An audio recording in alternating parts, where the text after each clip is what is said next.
Welcome to ఆర్ఫే TV news.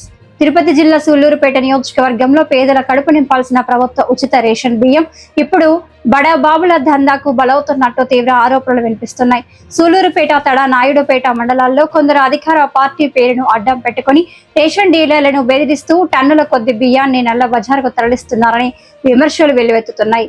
మా ఊరు పేరు చెబితేనే జనాలు భయపడతారు, మమ్మల్ని ఆపేవాళ్లు లేరు అంటూ కొందరు బహిరంగంగానే విర్రవీగుతున్నారని స్థానికులు ఆగ్రహం వ్యక్తం చేస్తున్నారు. ఆటోలు, గూడాలు, లారీల ద్వారా రాత్రి వేళల్లో అక్రమ రవాణా జరుగుతున్న అధికార యాంత్రాంగం మాత్రం చూసి చూడనట్టు వ్యవహరిస్తోందనే అనుమానాలు వ్యక్తమవుతున్నాయి. రేషన్ బస్తాలపై రీసైక్లింగ్ మార్పులు చేసి చట్టానికి చిక్కకుండా స్మగ్లర్లు కొత్త పద్ధతులు అవలంబిస్తున్నారని సమాచారం. ముడుపులు తీసుకుంటున్న కొందరు అధికారులు కూడా ఈ మాఫియాకు అండగా నిలుస్తున్నారనే ఆరోపణలు వినిపిస్తున్నాయి. ఎవరు ప్రశ్నించినా రౌడీలతో బెదిరింపులు, దాడులు చేయిస్తున్నారనే భయాందోళనలు ప్రజల్లో నెలకొన్నాయి. పేదల బియ్యం మాఫియా చేతుల్లోకి వెళ్లిపోతుండగా నిజమైన లబ్ధిదారులు ఖాళీ చేతులతో తిరుగుతున్న పరిస్థితి ఏర్పడిందని ప్రజలు వాపోతున్నారు. చట్టం ముందు అందరూ సమానమైతే ఈ అక్రమాలకు అడ్డుకట్ట ఎందుకు పడటం లేదని ప్రజలు ప్రశ్నిస్తున్నారు.